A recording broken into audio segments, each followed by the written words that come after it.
तो जैसा कि लास्ट एपिसोड में हमने देखा था कि कांग पिंग लोया को बैटल से बचाकर जीफांग सेक लेकर आ गई, जिसके चलते सभी डीमंस ने सरेंडर कर दिया था और अब उस कॉन्टिनेंट के मौसम में काफी सारे बदलाव होने लगे, जो कि इशारा है ग्रेट कैटास्ट्रोफी का। इधर सीनियर बाइजी अपनी पावर्स का यूज करते हुए फ्यूचर में होने वाले इवेंट्स को चेक करने लगते हैं और उन्हें पता चला कि जनरल गोंगमिंग और एल्डर युआन पर लोया ने हमला किया है, लेकिन उस हमले का रिजल्ट देखने से पहला ही उन पर थंडर स्ट्राइक से अटैक हो जाता है, जिसके चलते बाइजी बुरी तरह से घायल हो गए। अब आगे गाइस, वीडियो शुरू करने से पहले मैं आपको बताना चाहूंगी कि ये एपिसोड काफी ज्यादा स्पेशल होने वाला है, तो प्लीज इसे एंड तक जरूर देखना। तो इस एपिसोड की शुरुआत में हम देख पाते हैं कि लोया ने जनरल मुगोंग और एल्डर युआन पर अटैक कर दिया है। उनके साथ चांग शॉ का पेपरमैन था, जिसके चलते चांग शॉ को भी इस अटैक के बारे में तुरंत ही पता चल गया, तो जल्दी से अपने मास्टर को बचाने के लिए निकल पड़ा। वहीं पर बाइजी ने भी कैलकुलेशन करके ये पता कर लिया कि आज यहाँ पर बहुत बड़ी मुसीबत आने वाली है, इसलिए वो भी तुरंत ही चांग शॉ का पीछा करना शुरू कर देते हैं। वहीं दूसरी तरफ चांग शॉ का पेपरमैन एक फॉर्मेशन बनाकर मास्टर युआन को प्रोटेक्ट करने लगा, मगर वो लोया के खतरनाक अटैक के सामने ज्यादा देर टिक नहीं पाता। ये बात चांग शॉ को भी पता चल गई थी, इसीलिए वो अपने दूसरे पेपरमैन को जनरल मुगोंग और एल्डर युआन को लेकर वहाँ से भागने का हुक्म देता है। साथ ही साथ उनको बचाने के लिए चांग शॉ ने वहाँ पर वाटर एस्केप का पोर्टल ओपन किया, लेकिन ये लोग उसमें जा पाए इससे पहले वो पोर्टल गायब हो गया, क्योंकि लोया की रेड लाइट कोई भी पोर्टल को अलाउड नहीं करती। इधर लोया कह रहा था वाटर गॉड मुझे लगा ही नहीं था कि यहाँ पर एक नहीं बल्कि दो अवतार होंगे। खैर, एक को तो मैंने मार दिया और अब तुम्हारा दूसरा अवतार भी मेरे कहर को झेलेगा। यकीन मानो इसमें मुझे काफी ज्यादा मजा आ रहा है। तो अब चांग शॉ का रियल फॉर्म अपने 1000 माइल टेलिस्मान का अपग्रेडेड वर्जन का यूज करते हुए उस पेपरमैन को और ज्यादा पावरफुल बना देता है, ताकि वो जनरल और एल्डर को बचा पाए। वो पेपरमैन अब बड़ी तेजी से इन दोनों को लेकर वहाँ से भाग रहा था, मगर लोया ने अपने अटैक जारी रखे, जिसमें ये लोग जैसे तैसे सर्वाइव कर पा रहे थे। लोया ने तो उस पूरे माउंटेन के इलाके में तबाही मचा दी। वह लोया का रियल टारगेट था जनरल मुगोंग, वो उन्हें किसी भी कीमत पर कैप्चर करना चाहता था। वहीं पर एल्डर युआन के बारे में उसे कुछ पता ही नहीं, वो नहीं जानता कि एल्डर युआन ही वाटर गॉड का मास्टर है। इधर लोया भी अपने फिनिक्स फॉर्म में आ चुका था, जिसके बाद वो अपनी डिमोनिक आर्मी लेकर इन लोगों का पीछा करने लगा। वहाँ पर लाखों की तादाद में फ्लाइंग डीमन मौजूद थे, जो कि बारी बारी चांग शॉ के पेपरमैन पर अटैक करने लगे। चांग शॉ को पता था कि एस्केप टेक्निक का यूज किए बिना उसका टेलिस्मान किसी काम का नहीं, और टेलिस्मान चांग शॉ के पेपरमैन की स्पीड एक हद तक ही बढ़ा सकता था, उससे ज्यादा नहीं। मगर फिर भी चांग शॉ का पेपरमैन बड़ी तेजी से काफी दूर पहुंच चुका था, जहां पर डीमन आर्मी का कोई नामो निशान नहीं। उसे लग रहा था कि शायद वो इस मिशन में कामयाब हो गया, लेकिन ऐसा बिल्कुल नहीं था, क्योंकि अचानक से वहाँ के सारे माउंटेन्स ब्रेक होने लगे। दरअसल ये सभी लोग लोया के बिछाए हुए एक ट्रैप में फंस चुके थे। एक बहुत ही विशाल डीमन इनका वहीं पर इंतजार कर रहा था,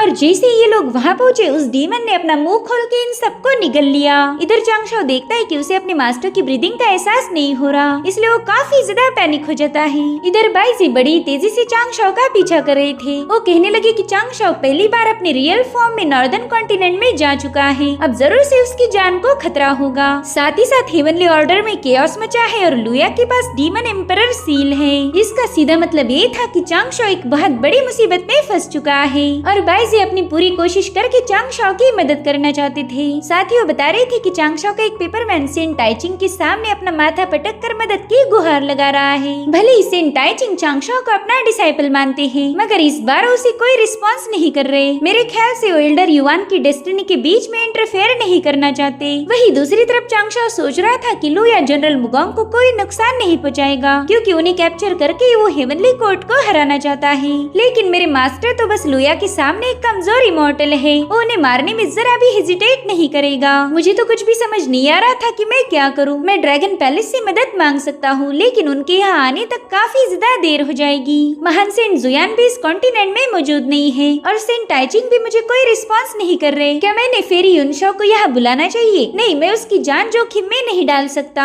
पहली बार ऐसा हुआ था कि चांग शॉ के दिमाग में हजारों सवाल थे, मगर उसके पास कोई जवाब नहीं। इसलिए वो खुद को बताता है कि मैंने अपने दिमाग को शांत रखना चाहिए, तभी जाकर मैं मास्टर मास्टर को बचा पाऊंगा। वेल यहाँ पर चांगशाओ मास्टर की ऑरा को ट्रेस नहीं कर पा रहा था, इसलिए वो ध्यान लगाते हुए अपने पेपरमैन की ऑरा की ट्रेसेस को ढूंढने लगा। उसी पेपरमैन के जरिए वो मास्टर युआन को ढूंढ सकता है। वही दूसरी तरफ हम उसी बीस्ट को देखते हैं जिसने जनरल मुगोंग और एल्डर युआन को निगल लिया था। लुया उससे कह रहा था कि टाइगर डीमन, तुमने मेरी बहुत मदद की है और तुम्हारा ये एहसान मैं कभी नहीं भूलूंगा। जिस पर टाइगर डीमन कहता है कि हमारा प्लान था जनरल मुगोंग को किडनैप करना, तो अब हम डीमन कोर्ट वापस क्यों नहीं जा रहे। जिस पर लुया कहता है कि डीमन कोर्ट जाने से वाटर गॉड को हमारी लोकेशन का पता लग जाएगा, इसलिए हम बुझाऊ कॉन्टिनेंट में ही छुप जाएंगे। साथ ही साथ लुया ने अपनी जेड एम्परर सील को भी बाहर निकाल लिया था। वो टाइगर डीमन को बता रहा था कि बुझाऊ कॉन्टिनेंट के डीमंस हमारे डीमन कोर्ट से अलग है, वो कभी हमारा साथ नहीं देते। भले यहाँ के डीमन मेरी बात ना माने, लेकिन वो डीमन एम्परर सील के खिलाफ नहीं जा सकते। आज उन्हें किसी भी कीमत पर मेरा साथ देना होगा। जिसके बाद लुया एक पोर्टल ओपन करके सीधा बुझाऊ कॉन्टिनेंट में एंटर कर देता है। वही दूसरी तरफ चांगशाओ को भी लुया का लोकेशन पता चल चुका था, इसलिए वो ऑल हेवन एंड अर्थ वे का यूज करते हुए वहाँ पर एक पोर्टल ओपन कर देता है। जिसके बाद वो अपनी पेपरमैन की आर्मी लेकर सीधा उस पोर्टल से बुझाऊ कॉन्टिनेंट में पहुँच गया। वो बड़ी ही तेजी से अपने मास्टर की तलाश करने लगा। वही दूसरी तरफ लुया को लग रहा था कि वाटर गॉड वहाँ पर पहुँच चुका है, इसलिए वो तुरंत ही अपने एम्परर सील को एक्टिवेट कर देता है। उसके ऐसा करते ही बुझाऊ कॉन्टिनेंट का हर एक डीमन अवेकन हो गया। वो डीमन एम्परर सील के ऑर्डर को बिल्कुल भी नजरअंदाज नहीं कर सकते, इसलिए वो करोड़ों की तादाद में चांगशाओ के सामने आकर खड़े हो गए। वहीं पर लुया इस आर्मी को बता रहा था कि मैं तुम्हारा प्रिंस हूँ और इसी के नाते मैं तुम्हें हुक्म देता हूँ कि इस बंदे को यहीं पर रोक दो।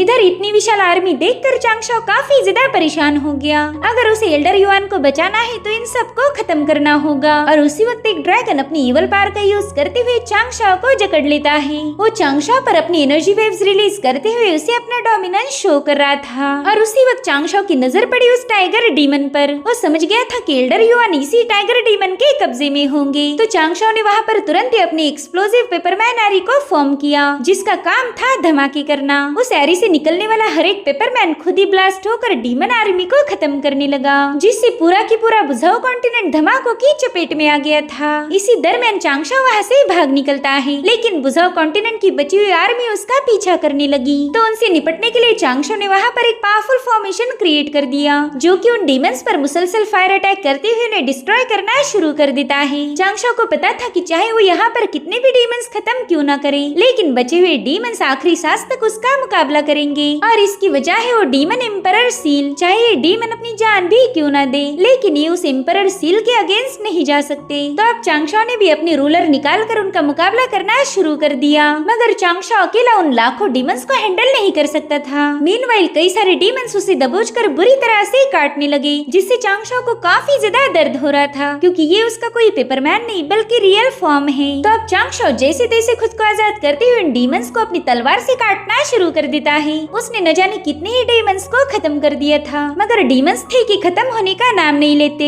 बुझाऊ माउंटेन का हर एक डीमन वहाँ पर आ चुका था, यानी कि यहाँ सिचुएशन ऐसी है कि अकेले चांगशाओ के खिलाफ पूरी की पूरी डीमन आर्मी। चांगशाओ को पता था कि वो ज्यादा देर तक इन डीमंस के सामने टिक नहीं पाएगा, इसलिए उसने तुरंत ही टाइचिंग पगोडा को वहाँ पर समन कर लिया। वो इस ट्रेजर का यूज करते हुए कई सारे डीमन को खत्म कर देता है, मगर इससे भी ज्यादा कोई फर्क नहीं पड़ता। अभी भी लाखों डीमन चांगशाओ के पीछे लगे हुए थे, इसलिए चांगशाओ ने अपनी पावर का यूज करते हुए टाइचिंग रूलर को एक हेवी सोर्ड में बदल दिया। वो इस विशाल सोर्ड को घुमाते हुए न जाने कितने ही डीमंस को मारने लगा। डीमंस को पता था कि अगर ऐसा ही चलता रहा तो उनकी आर्मी निपट जाएगी, इसलिए वो तुरंत ही चांगशाओ पर कूद जाते हैं। कई सारे डीमन चांगशाओ पर कूद गए थे ताकि वो अपने रूलर का यूज ना कर पाए, मगर उसी वक्त चांगशाओ टाइचिंग पगोडा का यूज करते हुए एक जोरदार ब्लास्ट के साथ खुद को आजाद कर देता है। चांगशाओ काफी ज्यादा फ्रस्ट्रेट हो चुका था, इसलिए अपना गुस्सा उतारने के लिए डीमंस पर पंचेस हिट करना शुरू कर देता है। वहीं दूसरी तरफ बाइजी भी चांगशाओ की मदद करने के लिए उस लोकेशन के पास पहुंच चुके थे, मगर डाओ ऑफ हेवन को ये मंजूर नहीं कि कोई भी चांगशाओ और उसके मास्टर युआन के डेस्टिनी के बीच में इंटरफेयर करे।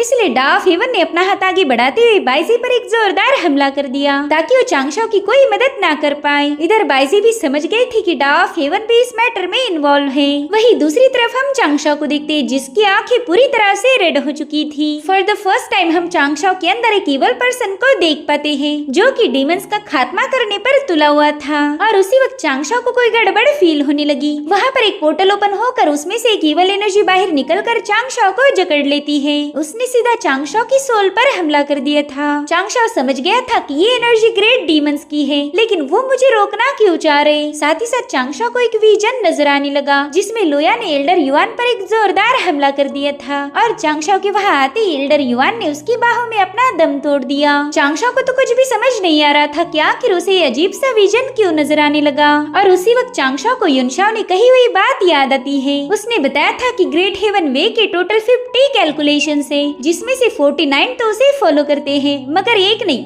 एक सबसे अलग है। वो कभी ग्रेट वे ऑफ हेवन को फॉलो नहीं करता। साथ ही साथ होली मदर नुआ ने भी उसे बताया था कि ग्रेट वे ऑफ हेवन उस कैलकुलेशंस को खत्म कर देगा ताकि वो उसे करेक्ट कर पाए। उसी वक्त चांगशा को एक और विजन नजर आता है जिसमें डा ऑफ हेवन उसे बता रहे थे कि डेस्टिनी के आगे कोई नहीं जा सकता और ना ही तुम कॉज एंड इफेक्ट को बदल सकते हो। जिसके बाद डा ऑफ हेवन ने एक ही अटैक में चांगशा को खत्म कर दिया। इस विजन को देखते ही चांगशा समझ गया कि शायद डा ऑफ हेवन उसके खिलाफ हो चुका है। वही दूसरी तरफ चांगशा की सोल ने उस ईवल पावर को डिस्ट्रॉय करते हुए वो दोबारा से अपनी बॉडी में वापस चली गई। चांगशा अब काफी ज्यादा भड़क गया था। उसकी एक आंख रेड और एक ब्लू थी, यानी कि एक ईवल फॉर्म और एक अच्छा फॉर्म। वो कह रहा था कि डा ऑफ हेवन और ग्रेट वे ऑफ हेवन ने मिलकर मेरे खिलाफ साजिश की है। हेवनली वे ने मेरे थॉट्स और इमोशंस को मैनिपुलेट किया। अगर ऐसी बात है तो मुझे भी हेवनली वे और डा ऑफ हेवन का मुकाबला करना होगा। चांगशा देखता है कि हेवनली वे ने उसके सामने पावर्स का एक बहुत बड़ा टोर्नेडो क्रिएट कर दिया था। साथ ही साथ वहाँ पर डा ऑफ हेवन का हाथ भी देख पाता है जो कि चांगशा को मसलने के लिए तैयार है। इसलिए अब चांगशा भी अपनी पावर्स को एक्टिवेट करते हुए एल्डर युआन को याद करने लगा। उसे वो सारे पल याद आ रहे थे जो कि उसने एल्डर युआन के साथ बिताए हैं। न जाने कितने ही सालों से एल्डर युआन उसे प्रोटेक्ट करते आए थे। साथ ही साथ चांगशा मॉर्टल लोगों को भी देखने लगा जिन्हें हमेशा हेवनली वे अपने हिसाब से मैनिपुलेट करता है। और अब चांगशा ने अपनी फाइनल टेक्निक यानी कि हुक्म का इक्का बाहर निकाल लिया। उसने आज तक कभी इस टेक्निक को रिवील नहीं किया था, मगर आज हेवनली वे का मुकाबला करने के लिए उसके पास बस यही एक ऑप्शन है। चांगशा ने आज तक जितने भी पेपरमैन बनाए थे वो सब के सब अपने आप गायब होने लगे। वो सारे पेपरमैन एनर्जी फॉर्म में बदल कर सीधा चांगशा की बॉडी में समाने लगे, यानी कि चांगशा ने हजारों करोड़ों पेपरमैन की पावर को अपने अंदर एब्जॉर्ब किया था। चांगशा का हर एक पेपरमैन एक गोल्डन इमॉर्टल की पावर को पजेस करता है, तो इससे हम अंदाजा लगा सकते हैं कि चांगशा ने कितनी भयानक पावर को एब्जॉर्ब किया होगा। जिसके बाद चांगशा ने एक ही हल्की सी मूव के साथ डा ऑफ हेवन के अटैक को डिस्ट्रॉय कर दिया और अब वो अपनी आंखें खोलकर देखता है कि हजारों डीमंस ने उसे घेर लिया था। तो चांगशा ने स्मॉल यूनिवर्स शिफ्ट टेक्निक का यूज करते हुए अपने पेपरमैन से कांटेक्ट किया। वो अपने उस पेपरमैन को और ज्यादा स्ट्रांग बना देता है, जिसके चलते उस पेपरमैन ने एक टैलिस्मान ड्रॉ करना शुरू कर दिया। उस टैलिस्मान के एक्टिवेट होते ही टाइगर डीमन पर ढेर सारे क्रैक्स पड़ने लगे, जिसके चलते वहाँ पर एक बहुत बड़ा ब्लास्ट होकर टाइगर डीमन मारा जाता है। चांगशा वहाँ से दूर होकर भी उसने अपनी एनर्जी को शिफ्ट करके ही उस टाइगर डीमन का खेल खत्म कर दिया। इधर जनरल मुगोंग और एल्डर युआन उसके पेट से बाहर गिर गए। चांगशा की पावर की वजह से वो पूरा इलाका शेक हो रहा था, जो देखकर लोया भी काफी ज्यादा सरप्राइज हो जाता है। वो कहने लगा कि मैंने इन दोनों को कैप्चर किया, ये खबर बस वाटर गॉड तक पहुंचाई थी, मगर यहाँ पर वाटर गॉड नहीं बल्कि डूशियन पिक का एक डिसाइपल आया है। आखिर इसका और वाटर गॉड का क्या कनेक्शन होगा? और अब लोया को क्लिक होता है कि ये डिसाइपल कोई और नहीं बल्कि वाटर गॉड का रियल फॉर्म है। इतना ही नहीं, यही बंदा महान सेंट जोयान का डिसाइपल भी है। साथ ही साथ उसे लॉर्ड बाइजे ने बताई हुई बात भी याद आने लगी। उन्होंने लोया को आगाह किया था कि वाटर गॉड की कल्टीवेशन 500 सालों की नहीं बल्कि उससे कई गुना ज्यादा है, इसलिए तुमने उससे संभाल कर रहना चाहिए। अब सारी हकीकत लोया समझ गया था, इसलिए वो अपने सिर पर हाथ रख के गुस्से में जोर जोर से हंसने लगा। वो कह रहा था कि मैं द माइटी डीमन कोर्ट का प्रिंस एक मामूली से डिसाइपल की उंगलियों पर नाच रहा था, जिसे मैं पावरफुल गॉड समझ रहा था। वो 2 कौड़ी का डिसाइपल निकला और उसी 2 कौड़ी के बंदे ने डीमन प्रिंस को घुटनों पर ला के रख दिया। लोया को अब खुद से काफी ज्यादा नफरत हो चुकी थी, क्योंकि वो वाटर गॉड के असली फॉर्म तक कभी पहुंच ही नहीं पाया था। वो कहने लगा कि जिस दिन डीमन कोर्ट तबाह हुआ उसी दिन मैंने अपना सब कुछ खो दिया। मेरी मदर उस ब्रूटल बैटल का शिकार हो गई और साथ ही मैंने अपना प्रिंस वाला क्राउन भी खो दिया। अब मेरे पास खोने के लिए कुछ नहीं, इसलिए आज चाहे मौत भी क्यों ना आए, चांगशा मैं तुझे भी अपने साथ लेके मरूंगा। जिसके बाद वो अपना हेवी प्रेशर रिलीज करते हुए चांगशा के पेपरमैन को सप्रेस करने लगा। साथ ही साथ वो अपने डीमन एम्परर सील का यूज करते हुए गोल्डन फिनिक्स एसेंस को समन कर लेता है। इससे लोया की पावर हजारों गुना बढ़ जाएगी और अब हम विटनेस कर पाते हैं लोया की भयानक पावर को। वहाँ पर एक सन क्रिएट होकर लोया में 9 हेवंस की पावर्स डालना शुरू कर देता है। उस खतरनाक एसेंस ने लोया की पावर को बढ़ा दिया। उसकी बॉडी में बदलाव होकर उसे काफी ज्यादा तकलीफ होने लगी और फाइनली एक जोरदार ब्लास्ट के साथ लोया उस पावर को एक्टिवेट कर देता है। उस गोल्डन फिनिक्स की पावर ने लोया के फॉर्म को चेंज कर दिया। अब तो इतना ज्यादा भयानक बन चुका था कि अपने एसेंस का यूज करके ही हेवन एंड अर्थ को स्प्लिट कर दे। जिसके बाद लोया ने अपनी इस एक्सट्रीम पावर का यूज करते हुए वहाँ पर बहुत ही खतरनाक सन को रिलीज कर दिया, जो देखकर बाइजी काफी ज्यादा घबरा गए। वेल यहाँ पर लोया को पता चल गया था कि एल्डर युआन ही चांग शाओ के मास्टर हैं, तो उन्हें खत्म करके चांग शाओ से बदला लेना चाहता था। तब तक वहाँ पर सेंट बाइजी भी आ चुके थे। वो लोया को समझा रहे थे कि प्लीज ऐसा मत करो वरना सब कुछ तबाह हो जाएगा, मगर लोया उनकी एक नहीं सुनता। वो तो बस बदले की आग में झुलस रहा था और अब उसका पावरफुल सन उस पूरी जगह को डिस्ट्रॉय करना शुरू कर देता है। वहीं पर एल्डर युआन भी लोया की इस खतरनाक पावर को देखकर काफी ज्यादा पैनिक हो चुके थे। वो एक कमजोर इमॉर्टल होने की वजह से लोया के कहर से खुद को प्रोटेक्ट भी नहीं कर सकते। वहीं पर चांग शाओ उनकी तरफ काफी तेजी से आगे बढ़ रहा था। इधर चांग शाओ का पेपरमैन जैसे तैसे लोया के प्रेशर को हैंडल करते हुए उठ जाता है। उसे पता था कि एल्डर युआन इस अटैक को झेल नहीं पाएंगे, इसलिए उस पेपरमैन ने तुरंत ही एल्डर युआन को क्लिफ से नीचे फेंक दिया। तब तक लोया का सन सीधा उस जमीन पर हिट हो जाता है। तो उसकी इस भयानक आग से बचने के लिए चांग शाओ का पेपरमैन वहाँ पर एक फॉर्मेशन सेटअप कर लेता है ताकि लोया की पावर एल्डर युआन तक पहुँचने न पाए। हालांकि वो फॉर्मेशन लोया की सन पावर की चपेट में आते ही डिस्ट्रॉय हो गया। वहीं दूसरी तरफ एल्डर युआन उस क्लिफ से बड़ी ही तेजी से नीचे गिर रहे थे, लेकिन तब तक चांग शाओ वहाँ पर पहुँच चुका था। वो अपने करोड़ों पेपरमैन का यूज करते हुए एल्डर युआन को लोया की सन पावर से बचाने लगा, मगर फिर भी लोया की पावर ने उन सभी पेपरमैन को डिस्ट्रॉय करते हुए एल्डर युआन पर हमला कर दिया। तब तक चांग शाओ उनके काफी करीब पहुँच चुका था। वो दोनों भी इमोशनल होकर एक दूसरे को पुकारने लगे। एल्डर युआन उससे कह रहे थे कि प्लीज मेरे पास मत आओ, यहाँ पर खतरा है। और उसी वक्त वहाँ पर एक भयानक ब्लास्ट होकर एल्डर युआन की मौत हो गई। चांग शाओ भी उस ब्लास्ट की चपेट में आने वाला था, मगर टाइचिंग पगोड़ा एक्टिवेट होकर चांग शाओ को उस ब्लास्ट से बचा लेता है। पूरा की पूरा बुझाऊ कॉन्टिनेंट लोया की सन पावर से शेक हो रहा था और अब उस धमाके के बाद सब कुछ अचानक से शांत हो गया। चांग शाओ को एक सेकंड के लिए समझ ही नहीं आ रहा था कि ये सच्चाई है या फिर कोई सपना। वो अपने खाली हाथों को देखकर इमोशनल होकर रोने लगा। एल्डर युआन की मौत ने उसे पूरी तरह से झंझोड़ कर रख दिया था। अब चांग शाओ को एल्डर युआन के साथ बिताया हुआ हर एक पल याद आने लगा। एल्डर युआन जितना प्यार उसे किसी ने नहीं दिया था। उन्होंने अपनी जिंदगी के कई साल चांग शाओ और लिन शाओ को प्रोटेक्ट करने में लगा दिए। आज के दिन ही एल्डर युआन को तसल्ली हो गई थी कि उनके बच्चे अब बड़े हो चुके हैं, इसलिए वो अब अपनी जिंदगी को एंजॉय करना चाहते थे। लेकिन लोया ने उसी दिन उनसे उनकी जिंदगी छीन ली। उनके सोल के फ्रेगमेंट चांग शाओ के हाथों से रिलीज हो रहे थे। वहीं दूसरी तरफ लिन शाओ इस सबसे अनजान जिनसेंग फ्रूट हासिल करके अपनी पिक की तरफ वापस जा रही थी। वो खुश होकर कहने लगी कि अब इन जिनसेंग फ्रूट को खाकर हमारे मास्टर युआन हजारों सालों तक जिंदा रहेंगे। उसने जिनके लिए ये फ्रूट हासिल किए थे वो तो ऑलरेडी जा चुके हैं। लिन शाओ कह रही थी मास्टर अब आप 10,000 सालों तक मुझसे पीछा छुड़ा नहीं सकते, बस एक बार में डूशियन पिक वापिस आ जाओ, फिर मैं जबरदस्ती ये फ्रूट आपको खिला के रहूंगी। और ये वाकई बहुत ही ज्यादा इमोशनल सीन था। वहीं दूसरी तरफ हम जियो यूशी नाम की बंदी को देखते हैं, जो कि कोई और नहीं बल्कि एल्डर युआन की मास्टर थी, जो कि हजारों सालों पहले मारी जा चुकी है, मगर वो अब दोबारा से रीइंकार्नेट होकर वापस आ गई थी। मगर नियति का खेल देखो, जिसका एल्डर युआन ने अपनी पूरी जिंदगी इंतजार किया वो उनकी मौत के दिन वापस आ गई। ये सब देखकर सेंट टाइचिंग भी काफी ज्यादा मायूस हो गए। वो कह रहे थे कि किस्मत को बदलना सबसे ज्यादा मुश्किल है। बाद में हमें एल्डर युआन दिखाए जाते हैं, जो कि इस दुनिया को अलविदा कह के जा चुके थे। लोया ने चांग शाओ से उसकी पूरी दुनिया ही छीन ली। अब आगे क्या होगा इसका अंदाजा तो लॉर्ड बाइजी भी लगा नहीं सकते। उन्हें इतना तो पता था कि चांग शाओ का दिल अब पूरी तरह से टूट चुका है। लोया ने एल्डर युआन को नहीं बल्कि चांग शाओ के अंदर मौजूद एक अच्छे इंसान को मार दिया था। और उसी वक्त हम देख पाते हैं कि चांग शाओ की बॉडी से बहुत ही खतरनाक ऑरा रिलीज हो रही है, जिससे उस पूरे इलाके में खलबली मच गई। साथ ही साथ चांग शाओ की बॉडी पर उस ईवल पावर ने कब्जा कर लिया, जो कि हजारों सालों से उसी के अंदर छुपी हुई थी। चांग शाओ जोर जोर से चिल्लाकर मास्टर युआन की मौत का मातम मनाने लगा। उसके रोने से ही पूरा जंगल शेक हो रहा था। चांग शाओ की इस खतरनाक एनर्जी को देखकर लोया की तो होश ही उड़ गए। और अब हमें चांग शाओ दिखाया जाता है, जो कि लोया से बदला लेने के लिए तैयार हो चुका था। यहाँ पर हम चांग शाओ का एक अजीब सा फॉर्म देख पाते हैं, जिसके विंग्स थे और वहाँ पर वो अकेला नहीं बल्कि उसके कई सारे फॉर्म क्रिएट हो गए थे, जो देखकर लोया काफी ज्यादा घबरा गया। अब चांग शाओ ने अपनी कौन सी पावर को अनलिश किया था ये हमें अगले एपिसोड में पता चलेगा। Thank you so much for watching. Bye bye, take care.